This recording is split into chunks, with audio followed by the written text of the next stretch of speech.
میں نے ایک خطبہ جو امام مظلوم نے منا میں ارشاد فرمایا تھا، میں آپ کی خدمت میں عرض کروں. اس میں علماء سے خطاب ہے، البتہ علماء سے مخصوص نہیں ہے، سب سے. ان کو خبردار کرنے کی کوشش کی تھی کہ کیا ہو گیا تمہیں، اللہ کے دین کے ساتھ کیا رویہ اختیار کر لیا گیا ہے اور تمہیں پرواہ ہوئی.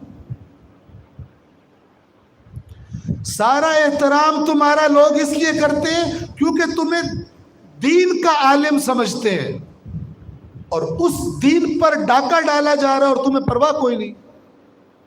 امام حسین وہ بھی امر بالمعروف اور نہی عن المنکر. تو جو حسین کی وراثت میں سے خوشبو لینا چاہتا ہے اس کے اندر امر بالمعروف نہی عن المنکر کی خوشبو ہونی چاہیے. وہ اس بات سے لا تعلق نہ ہو کہ معاشرے میں کیا ہو رہا ہے، میں تو اپنی جان بچانی. یہ جو کہتا ہے ہم نے اپنی قبر میں جانا ہے، یہ حسینی نہیں ہو سکتا. امام حسین کی اگلی زندگی آخرت میں کوئی کمی نہیں تھی. توجہ فرما رہے ہیں، کوئی کمی نہیں تھی. ان کو خوشخبری مل چکی تھی، الحسن والحسین سیدہ شباب اہل الجنہ.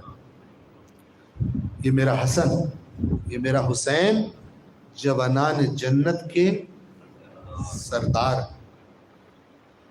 لیکن یہ کون سے بندے ہیں کہ جتنا خدا زیادہ عطا کرتا ہے اتنا خدا کے آگے اور جھک جاتا ہے.